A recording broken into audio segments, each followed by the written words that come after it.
Bismillahirrahmanirrahim. Assalamualaikum warahmatullahi wabarakatuh.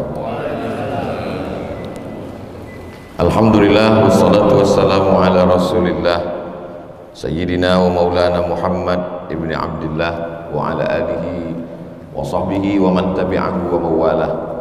Subhanaka la ilma lana illa ma 'allamtana innaka antal alimul hakim. Rabbi shrah li sadri wa yassir li amri wa hlul 'uqdatam min lisani yafqahu qawli. A'udzu billahi minasyaitonir rajim. Bismillahirrahmanirrahim. Wal 'asr innal insana lafi khusr illa alladhina amanu wa 'amilus shalihat wa tawassaw bil haqq wa tawassaw bis sabr. Hadirin hadirat jamaah fardhu subuh, insyaallah kita semua dimuliakan Allah Subhanahu wa taala. Amin ya rabbal alamin. Allah menurunkan Al-Quran sebagai kitab yang sempurna. Dinyatakan dalam Al-Quran, ma farratna fil kitabi min syai', segala sesuatu sudah kami sebutkan dalam Al-Quran. Min syai', segala sesuatu. Lalu kemudian orang pun bertanya, kalau memang segala sesuatu disebutkan dalam Al-Quran secara sempurna, kenapa di dalam Quran tidak ada disebutkan sholat 5 waktu? Kenapa dalam Al-Quran tidak ada disebutkan nisab kambing 40 ekor? Kenapa dalam Quran tidak ada disebutkan nisab emas 85 gram zakatnya 2,5%? Kenapa di dalam Al-Quran tidak ada disebutkan tawaf 7 putaran dimulai dari Hajar Aswad? Kenapa di dalam Al-Quran tidak ada disebutkan sa'i dari Safa ke Marwah dihitung 1, dari Marwah ke Safa dihitung 1? Kenapa di dalam Al-Quran tidak ada disebutkan tentang mabit di Muzdalifah dan di Mina? Mengapa di dalam Al-Quran tidak ada disebutkan melontar jumrah 7 kali? Makna ma farratna fil kitabi min syai', kami sebutkan dalam Al-Quran segala sesuatu, maksudnya secara global. Adapun secara detailnya disebutkan juga dalam Al-Quran, wa ma atakumur rasulu fakhudhuhu, apa yang dibawa oleh Rasulullah SAW ambillah, maksudnya sunnah. Wa ma nahakum anhu fantahu, apa yang ditinggalkan oleh Rasulullah SAW fantahu, tinggalkanlah, maksudnya sunnah. Wa anzalna ilaika dzikra, kami turunkan Al-Quran ini kepadamu ya Muhammad SAW, litubayyina linnas, supaya kau jelaskan isinya. Penjelasan dalam Al-Quran yang secara global itu, penjelasannya yang secara detail itu disebut dengan sunnah Rasulullah sallallahu alaihi wasallam. Ambil contoh tentang salat. Alif lam mim, dzalikal kitabu la raiba fihi hudan lil muttaqin alladzina yu'minuna bil ghaibi wa yuqimuna as-salata wa mimma razaqnahum yunfiqun. Al-Quran hanya menyebutkan alladzina yuqimuna shalah. Dalam ayat lain wa aqimus salata. Dalam ayat lain aqimis salata li dzikri. Tak ada disebutkan salat 5 waktu. Lalu dari mana datang salat subuh, zuhur, asar, maghrib, isya? Perbuatan yang dilakukan Nabi sallallahu alaihi wasallam selama sepakat 10 tahun di kota Al-Madinah Al-Munawwarah, dilakukan oleh Nabi, dilihat oleh sahabat, dilakukan oleh sahabat, dilanjutkan oleh tabi'in, diteruskan tabi'in, sampailah kepada umat Islam hari ini secara mutawatir. Kalau dilakukan oleh 1 orang namanya ahad, dilakukan oleh 2 orang namanya aziz, dilakukan oleh 3 orang namanya masyhur, dilakukan oleh 4 orang, 10 orang, 100 orang, 300 orang, yang orang-orang itu mustahil untuk berdusta, maka disebut dalam ilmu hadis dengan istilah mutawatir. Ma rawahu jam'un an jam'in, diriwayatkan oleh sekelompok orang, bukan 1, bukan 2, bukan 3, tapi sekelompok, artinya lebih dari 3, 4, 10, 30, 40, 300. Ma rawahu jam'un, diriwayatkan oleh sekelompok orang, an jam'in, dari sekelompok orang, yastahilu tawatuhum alal kadhib, yang mereka itu mustahil berdusta.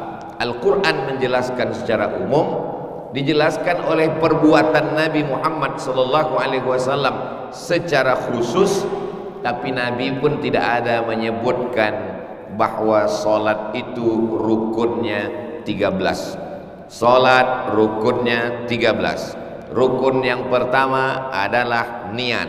Rukun yang kedua adalah membaca Al-Fatihah. Nabi tidak ada jelaskan itu. Dalam Al-Quran tidak ada, dalam hadis Nabi pun tidak ada. Lalu ulama menyusun. Dari mana mereka menetapkan bahwa niat itu adalah rukun? Innamal a'malu binniyat wa innamal likulli imri'in ma nawa. Faman kanat hijratuhu ila Allah wa rasulih fahijratuhu ila Allah wa rasulih. Faman kanat hijratuhu ila dunya yusibuha aw imra'atin yankihuha fahijratuhu ila ma hajara ilaih. Siapa yang hijrahnya. Tapi hadis ini bukan tentang sholat. Hadis ini tentang niat hijrah. Orang mau hijrah dari kota Makkah ke kota Madinah, kata Nabi niatnya mesti karena Allah. Hadis tentang hijrah, tapi hadis niat itu dijadikan dalil sebagai rukun dalam sholat, dalam puasa, dalam haji, dalam umrah, dalam zakat, dalam sedekah, dalam segala perbuatan manusia. Dari mana Al-Fatihah dijadikan sebagai rukun dalam sholat? La salata liman lam yaqra' bi fatihatil kitab. Tidak sah sholat orang yang tidak membaca Al-Fatihah.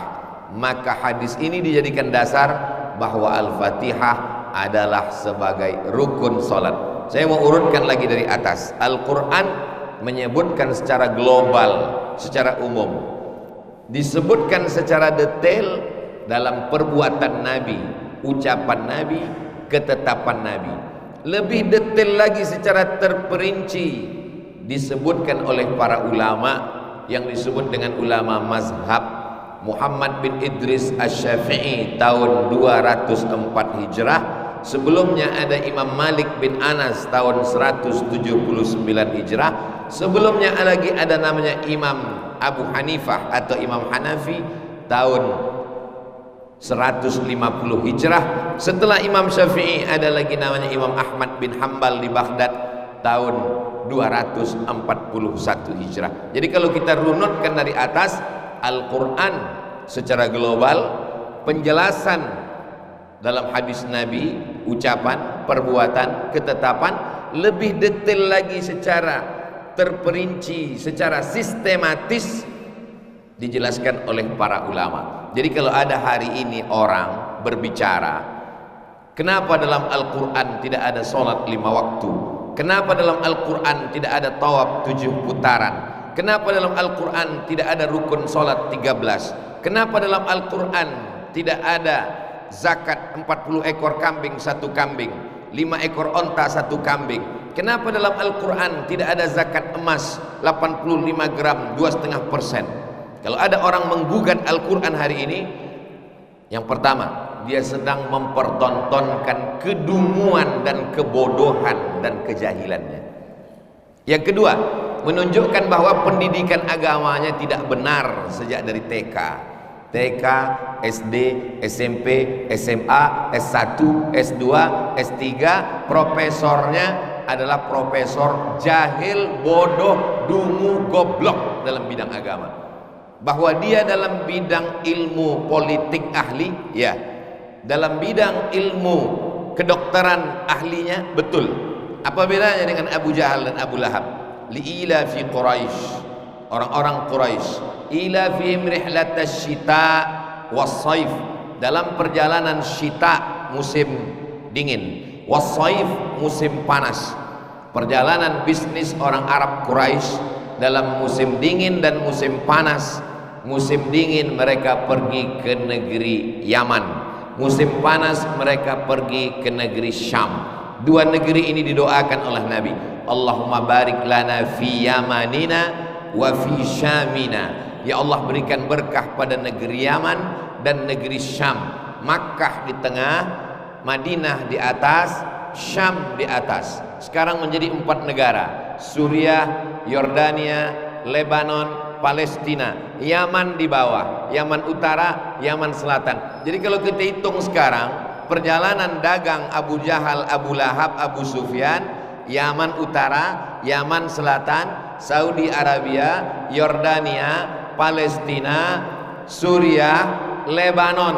Perjalanan bisnis 7 negara. Mereka adalah pedagang ekspor impor, tapi Allah menyebut mereka jahil dalam bidang agama karena mereka menyembah Lata, Uzza, Manat, Hubal, Jibti, Taghut, Naham, tapi mereka tetap mengenal Allah. Kalau mereka ditanya, wala in sa'altahum man khalaqas samawati wal ard, siapa yang menciptakan langit dan bumi, la yaqulunna Allah, mereka berkata Allah. Wala in sa'altahum man anzala minas samaa'i ma'a, siapa yang menurunkan air dari langit, la yaqulunna Allah, mereka berkata Allah. Wala in sa'altahum man khalaqahum, kalau kamu tanya man khalaqakum, kalau kamu tanya siapa yang menciptakan kamu, kalau kamu tanya siapa yang menciptakan mereka, la yaqulunna Allah, mereka akan menjawab Allah. Yang menciptakan langit dan bumi Allah, yang menurunkan hujan Allah, yang menciptakan kamu Allah. Kalau kamu tahu bahwa Allah yang menciptakan, kenapa kamu masih menyembah Lata, Uzza, Manat, Hubal, Jibti, Taghut, Naham? Apa jawab mereka? Liyuqarribuna ilallahi zulfa. Berhala-berhala itu kami sembah hanya sekedar untuk perantara antara kami dengan Tuhan. Hari ini apa yang terjadi?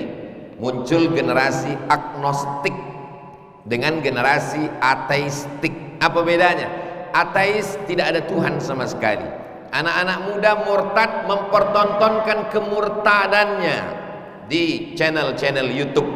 Artis-artis berani coba-coba agama, coba Islam, coba ini, akhirnya merasa semua agama sudah dibaca, semua agama ini hanyalah fiksi, dan berkata, hari ini saya percaya Tuhan tapi tidak percaya kepada agama. Satu agama terlalu kecil untuk membicarakan tentang Tuhan. Agnostik namanya, percaya Tuhan tapi tidak percaya agama. Puncaknya adalah tidak percaya Tuhan sama sekali, karena mereka mempertuhankan filosof-filosof barat yang berkata Tuhan pernah ada, tapi hari ini Tuhan sudah mati. Namanya Nietzsche dari Jerman. Nietzsche mati dalam keadaan kena penyakit sipilis, raja singa, penyakit kelamin karena berzina. Rusak otaknya dan mati. Itulah yang menjadi idola anak-anak muda hari ini.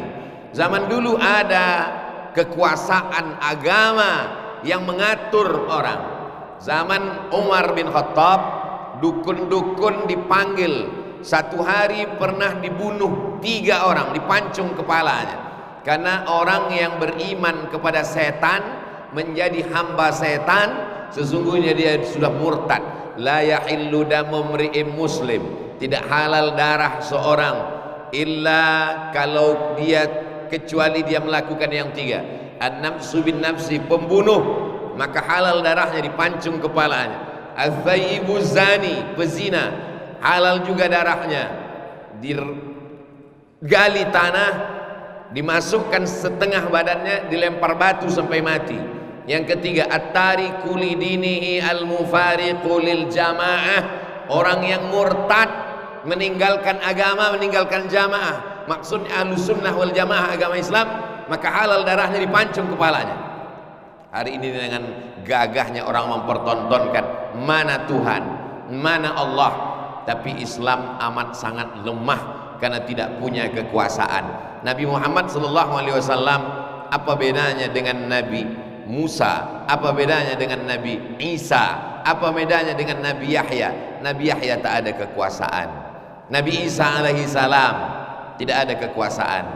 Nabi Musa alaihi salam lari dari kejaran Fir'aun, menyeberang Laut Merah, datang mukjizat, idrib, pukulkan tongkatmu, terbelah Laut Merah kataudil azim, seperti bukit yang kokoh kanan dan kiri. Lewatlah Nabi Musa membawa Bani Israel 600.000 orang menurut tafsir Abul Fida Ismail Ibnu Katsir, menyeberang sampai tidak menjejakkan kaki Nabi Musa ke Palestina karena dia meninggal di gurun Sinai. Meninggal Nabi Musa alaihissalam, dilanjutkan perjalanan itu oleh muridnya bernama yang disebut orang barat sebagai Joshua, Yusha bin Nun. Artinya Nabi Musa alaihissalam tidak sempat berkuasa, berbeda dengan Nabi Muhammad SAW. Dia berkuasa selama 10 tahun. Dia menerapkan hukum Allah dengan kekuasaannya, dilanjutkan oleh pelanjutnya. Orang yang menggantikan posisi Nabi, dalam bahasa Arabnya pengganti itu adalah khalifah. Saya sebagai seorang dosen mengajar, kalau saya tidak bisa mengajar, digantikan oleh pengganti. Pengganti itu disebut dengan asdos, asisten dosen. Tapi Nabi ketika dia meninggal, dia tidak digantikan oleh asisten, dia digantikan oleh khalifah. Khalifah artinya pengganti. Khalifatu, pengganti Rasulillah, pengganti Rasulullah SAW. Tapi bukan dalam hal kenabian, karena kenabian sudah berakhir. La nabiyya ba'dah, tidak ada lagi nabi sesudah dia, karena penutup kenabian adalah Sayyidina wa Maulana Muhammad sallallahu alaihi wasallam. Yang dimaksud dengan khalifah di situ adalah pengganti Nabi dalam hal menerapkan hukum Allah Subhanahu wa taala. Maka ketika Abu Bakar meninggal, naik Umar bin Khattab. Umar disebut sebagai penggantinya Rasulullah. Namanya panjang sekali. Kalau Abu Bakar itu khalifatu Rasulillah, maka Umar itu disebut khalifati Rasulillah. Secara bahasa Arab panjang sekali, mudhaf ilaihinya terlalu panjang. Khalifati Rasulillah. Maka berubah panggilan Umar, tidak lagi disebut khalifah, tapi disebut sebagai Amirul Mukminin Umar ibnul Khattab. Dilanjutkan dengan Sayyidina Utsman, dilanjutkan dengan Sayyidina Abu Ali bin Abi Talib. Selesai itu dilanjutkan dengan Sayyidina Hasan. Meninggal Sayyidina Hasan dilanjutkan dengan Sayyidina Al-Husain. Terbunuh Sayyidina Al-Husain dilanjutkan dengan Muawiyah bin Abi Sufyan. Muawiyah tidak menerapkan seperti yang diterapkan Nabi. Nabi setelah meninggal dia tidak meninggalkan wasiat apapun. Aku kalau meninggal digantikan oleh Ali, tidak. Kalau meninggal digantikan oleh Sayyidatuna Fatimah, tidak. Sahabat bermusyawarah di Saqifah Bani Sa'idah, wa amruhum syura bainahum. Maka musyawarah itu mengangkat Sayyidina Abu Bakar Siddiq sebagai khalifah. Tapi orang Madinah juga punya calon dari Madinah bernama Sa'ad bin Ubadah, panglima perang dari Madinah. Sa'ad bin Ubadah lah yang membawa 10.000 pasukan dari kota Madinah ke kota Makkah. Dalam peristiwa pembebasan kota Makkah, 10.000 yang dia bawa pasukan. Saat itu ada 2 calon. Dari kota Madinah Sa'ad bin Ubadah, dari kota Makkah Umar bin Khattab. Datang Sayyidina Ali membacakan hadis, Al-a'immatu min Quraisy, pemimpin itu dari Quraisy. Ketika hadis ini datang, tereliminasilah calon kota Madinah, karena Sa'ad bin Ubadah bukan orang Quraisy. Tapi yang bukan orang Quraisy tetap diberdayakan. Minnal amir wa minkumul wazir. Minna, dari golongan kami Quraisy sebagai amir, sebagai pemimpin. Al-wazir, menteri-menteri pembantunya berdasarkan dari orang-orang yang bukan Quraisy. Apa maknanya?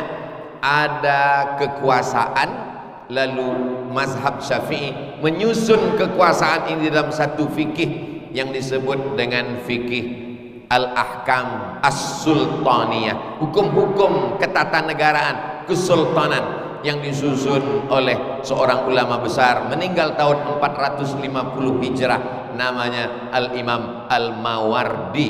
saya ingin menjelaskan bahwa Al-Quran sebagai kitab yang sempurna secara global. Penjelasannya dijelaskan dalam kehidupan Nabi, para sahabat, khulafa rasyidin, disusunlah fikih. Ada namanya fikih ibadah, sholat, zakat, puasa, haji. Ada namanya fikih muamalah, gadai, hutang piutang, jual beli, mudharabah, bagi hasil, murabahah. Ada namanya fikih jihad. Ada namanya fikih al-imarah, disebut juga dengan as-siyasah asy-syar'iyyah, disebut juga dengan al-ahkam as-sultaniyah. Ada namanya fikih, berbagai macam fikih. Bahkan sekarang muncul perkembangan baru, ada namanya fikih bi'ah, lingkungan hidup, bagaimana menjaga air tetap suci dan lain sebagainya. Dalilnya boleh satu, nabinya boleh satu, tapi ulama ikhtilaf dalam memahami ini. Ini pembahasan yang lebih detail lagi. Kita ambil contoh. Aftaral hajim wal mahjum, bekam, mengambil tanduk kerbau lalu kemudian diletakkan di kepala, setelah dicukur bulat, dihisap, disedot, lalu setelah kulitnya tertarik ke atas ditahan beberapa saat, lalu kemudian tanduk itu dicabut, lalu kemudian disobek dengan musa pisau silet, keluarlah darah dari permukaan kulit. Praktek itu disebut dengan al-hijamah. Orang yang melakukan bekam itu namanya hajim, orang yang dibekam namanya mahjum. Nabinya satu, Nabi Muhammad SAW. Nabi mengatakan aftaral hajim wal mahjum, orang yang membekam dan orang yang dibekam puasanya batal. Muncul satu hadis lagi, ihtajama Rasulullah SAW wa huwa muhrimun, ihtajama Rasulullah SAW wa huwa shaimun. Nabi berbekam dan beliau dalam keadaan berpuasa, puasanya tidak batal. Jadi kalau ada orang mengatakan konflik-konflik yang terjadi ini karena orang tidak berpegang kepada sunnah, kepada hadis Nabi Muhammad SAW. Nih kalau kita contoh berpegang kepada hadis, nabinya satu, Muhammad SAW itu satu, bukan dua, bukan tiga. Muhammad SAW yang ada di kota Makkah, Muhammad itu juga yang ada di kota Madinah, satu orang, tapi statementnya dua. Ulama ini berpegang bahwa orang yang berbekam dan yang membekam maka puasanya batal. Imam Ahmad bin Hambal, Imam Hambali, menurut mazhab Hambali siapa yang berbekam batal. Tapi Muhammad bin Idris Asy-Syafi'i mengatakan orang berbekam tidak batal. Dari mana Imam Syafi'i berdalil bahwa orang berbekam tidak batal? Hadis juga. Ihtajama Rasulullah wa huwa shaim, Nabi berbekam dalam keadaan berpuasa. Kenapa Imam Syafi'i berpegang dengan hadis ini? Kenapa dia tidak berpegang dengan hadis yang mengatakan batal? Ternyata setelah diteliti-teliti, hadis yang mengatakan orang yang berbekam dan yang dibekam itu puasanya batal, hadis itu terjadi jauh sebelum hadis yang kedua. Hadis yang kedua ini belakangan, ketika Nabi sedang melaksanakan haji wada pada tahun 10 Hijrah, lebih kurang 2 bulan sebelum Nabi meninggal. Nabi haji wada bulan Zulhijjah, meninggalnya bulan Rabiul Awal, Muharram, Safar, Rabiul Awal, 12 Rabiul Awal Nabi SAW meninggal. Sebelum Nabi meninggal, Nabi membebaskan kota Makkah. Pada saat itu dia sedang ihram, dia sedang berpuasa, dia sedang ihram. Dia katakan ihtajama Rasulullah wa huwa muhrim, Nabi berbekam saat sedang ihram, menunjukkan bahwa bekam tidak membatalkan ihram. Ihtajama Rasulullah sallallahu wa huwa shaim, Nabi berbekam, dia dalam keadaan berpuasa. Saya ingin menyatakan, orang yang mengatakan di dalam Quran semuanya ada, sehingga kalau yang sekarang ritual umat Islam tidak ada, berarti Al-Quran tidak sempurna, berarti ibadah ini dibuat-buat. Dia sedang mempertontonkan kebodohannya, sama dengan bodohnya orang yang mengatakan bahwa kembali ke hadis maka umat ini tidak akan terpecah belah. Dalam hadis pun juga banyak hadis yang kontradiktif, berbeda pendapat antara satu ulama dengan ulama lain, karena hadis juga banyak. Maka muncullah ilmu yang disebut dengan ilmu nasikh mansukh. Hadis yang mengatakan berbekam dalam berpuasa membatalkan puasa, statusnya mansukh. Mansukh, hukumnya terhapus dengan hadis yang datang belakangan. Saya kasih contoh yang lain. Nabi mengatakan, al-mayyitu yu'adzabu bibukai ahlihi. Mayit diazab karena keluarganya nangis. Ada orang meninggal, nangis istrinya, nangis anaknya. Lalu kata Nabi, al-mayyitu yu'adzabu bibukai ahlihi. Mayat ini diazab karena keluarganya nangis. Orang membantah hadis ini, karena dalam ayat dikatakan wala taziru waziratu wizra ukhra. Orang tidak memikul dosa orang lain. Masa yang nangis anaknya sama istrinya, kok yang diazab mayat? Apa salah dia? Dia kan sudah meninggal. Idza matal insan, kalau manusia mati, inqata'a amaluhu, amalnya putus. Dia sudah meninggal, ruhnya sudah berpisah dengan jasad. Bisa-bisanya istrinya nangis, mayatnya diazab. Mana letak keadilan Islam? Hadis ini kontradiktif. Masalahnya hadisnya sahih. Innal mayyita yu'azzabu bibukai ahlihi. Hadisnya sahih. Lalu bagaimana menyelesaikan konflik ini? Kembali kepada ulama. Ulama mengatakan hadis ini ada kronologisnya, ada asbabul wurudnya.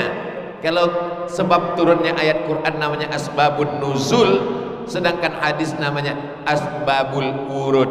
Kronologis turunnya hadis ini adalah dulu orang Arab Quraisy menunjukkan status sosialnya, bagaimana dia kaya, bukan sekedar rumahnya besar, bukan sekedar ontanya mahal, tapi juga saat dia mati, siapa yang paling banyak nangis, itulah orang yang paling kaya.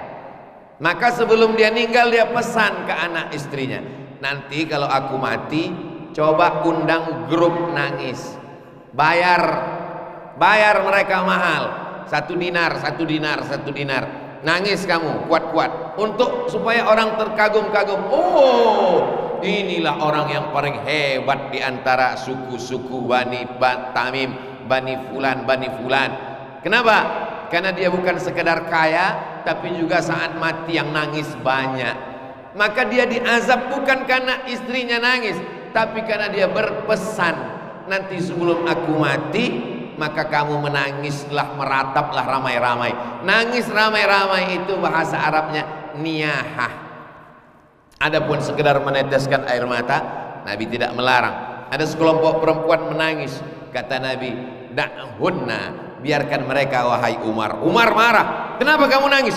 Kata Nabi, da'hunna, biarkan mereka. Hanya sekedar meneteskan air mata. Nabi pun ketika anaknya menangis umur 18 bulan, namanya Ibrahim, dari istri Nabi bernama Maria Al-Qibtiyah, orang Mesir. Nangis Nabi. Sahabat bertanya, "Ama tarda ya Rasulullah? Apakah engkau tidak ridha ya Rasulullah?" Kata Nabi, "Aku ridha. Ini hanyalah air mata kasih sayang." Adapun yang dimaksud dengan niyahah adalah memukul-mukul pipi, menarik-narik rambut, meratap dengan mulut, berkata tidak ridha. Kenapa anak saya? Kenapa suami saya? Laisa minna, bukan golongan kami, bukan golongan Nabi Muhammad SAW. Man darabal khudud, orang yang memukul-mukul pipi, wasyaqqal juyub, orang yang merobek-robek kantong. Saya sekedar ingin menjelaskan, orang yang berkata bahwa ibadah secara detail tidak ada dalam Al-Quran, sama bodohnya dengan orang yang mengatakan kalau kita kembali ke hadis maka masalah akan selesai. Karena dalam Sahih Bukhari ada yang berbeda dengan yang ada dalam Sahih Muslim, ada yang dalam Muwatta Malik, ada yang berbeda dengan yang ada dalam Sunan Tirmidzi. Lalu solusinya apa? Kembali ke Quran, kembali ke sunnah, mengikut pemahaman ulama salafun saleh, ulama yang mengerti tentang Quran dan sunnah. Hari ini Orang kalau ada mobilnya rusak, dia bawa ke bengkel. Kalau ada AC-nya rusak, dia bawa ke servis AC. Kalau ada handphonenya rusak, dia bawa ke servis handphone. Tapi kalau agamanya tidak benar, dia betulkan sendiri. Kekeliruan beragama.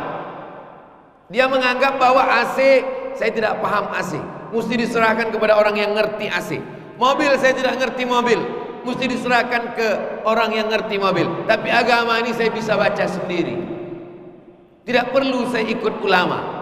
Imam Syafi'i manusia, saya pun manusia. Imam Syafi'i menikah, saya pun menikah. Imam Syafi'i makan, saya pun makan. Imam Syafi'i boleh baca Quran dan berijtihad, saya pun juga boleh. Sekarang orang berani berkata demikian. Dia lupa Imam Syafi'i kalau dia pulang dari masjid ke rumah, Imam Syafi'i menutup telinganya. Sampai di rumah istrinya bertanya, "Kenapa kau tutup telingamu wahai Syafi'i?" Imam Syafi'i menjawab, "Aku khawatir apa yang ku dengar dari dalam masjid sampai ke rumah aku ingat semua dan mengganggu pikiran." Hari ini apa yang diceramahkan ustadz pun orang tidak ingat. Jangankan orang yang mendengar, ustadz yang ceramah pun gak ingat apa yang diomongkan.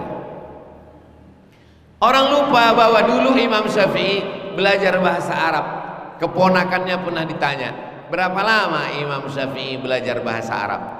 Ishruna sana, 20 tahun. Fi Bani Hudzail, di kampung yang jauh dari kontaminasi bahasa. Bahasa paling asli di kampung namanya Bani Hudzail. Imam Syafi'i belajar bahasa Arab tidak di Makkah, karena di Makkah bahasa orang sudah rusak. Karena Makkah kota bisnis. Di Makkah banyak orang Persia, ada orang Romawi. Mana contohnya bahwa ada orang Persia di Makkah? Salman Al-Farisi, Persia. Mana contohnya di Makkah ada orang Romawi? Suhaib Ar-Rumi, orang Romawi. Mana contohnya di Makkah ada orang Habasyah, orang-orang Afrika berkulit hitam, bukan Arab asli.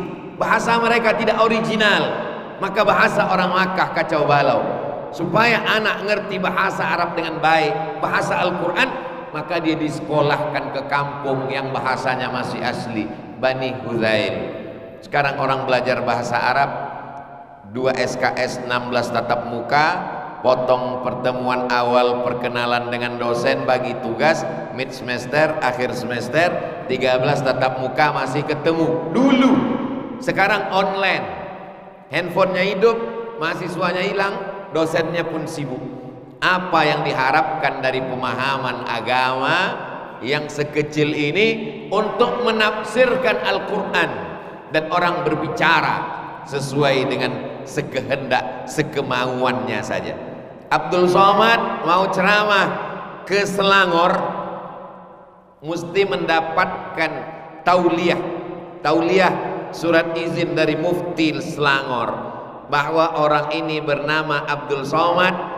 Dalam akidah dia bermazhab Ahlus Sunnah, bukan Syiah, bukan Rafidah, bukan Ibadiyah, bukan Khawarij. Dalam bidang fikih dia berpegang ke mazhab Syafi'i dengan tetap menghormati mazhab Hanafi, Maliki, Hambali dan Syafi'i. Dalam bidang tasawuf Sunni, bukan falsafi, bukan bid'i.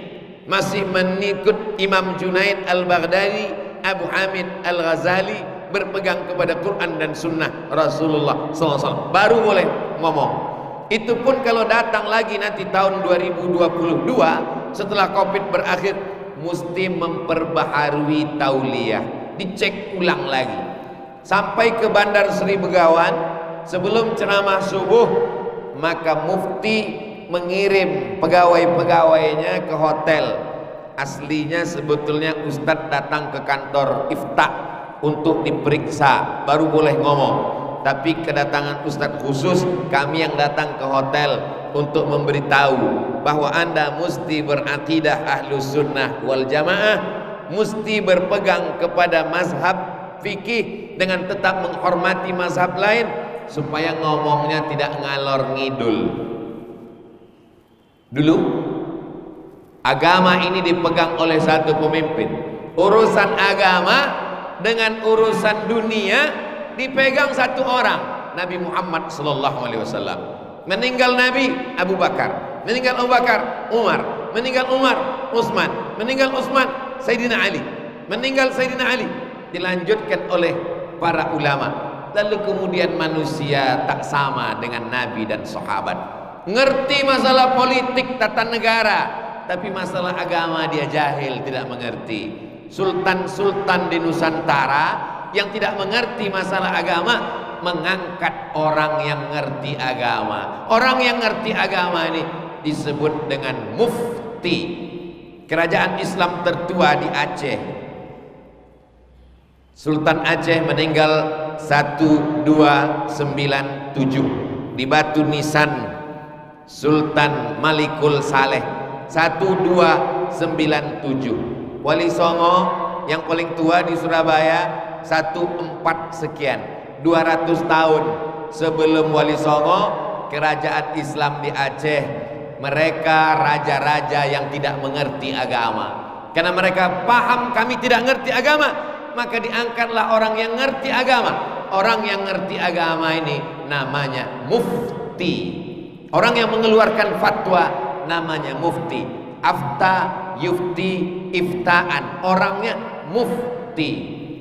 Mufti yang paling masyhur terkenal di Aceh namanya Syekh Nuruddin Ar-Raniri. Diabadikan namanya sebagai nama IAIN, sekarang berubah menjadi UIN, Universitas Islam Negeri Ar-Raniri. Lalu kemudian ada seorang mufti dari kerajaan Banjar di Kalimantan, namanya Syekh Muhammad Arsyad Al-Banjari. Raja-raja Jawa faham kami tidak ngerti agama, maka dalam urusan agama diserahkanlah kepada mufti. Itulah dia ulama-ulama besar yang dikenal dengan Wali Songo, yang mengerti agama. Ketika Republik Indonesia merdeka, mana mufti? Kenapa kita tidak punya mufti? Ketika saya ditanya siapa mufti di Indonesia, baru kita terheran-heran, kenapa tidak ada mufti? Kalau ditanya kenapa negara terbesar di dunia, negara Republik Indonesia, Muslim terbanyak, terbesar, tidak punya mufti? Anak-anak di kampus coba teliti, kenapa Indonesia tidak punya mufti? Satu di antara jawabannya adalah karena ormas jauh lebih tua daripada negara. Indonesia merdeka tahun 1945. Sebelum itu sudah ada ormas lebih tua. Muhammadiyah 1912, Nahdlatul Ulama 1926, Al-Wasliyah 1930, Perti 1930. Belakangan. Mungkin itu sebabnya kalau ada mufti merasa, mungkin sebab juga lain.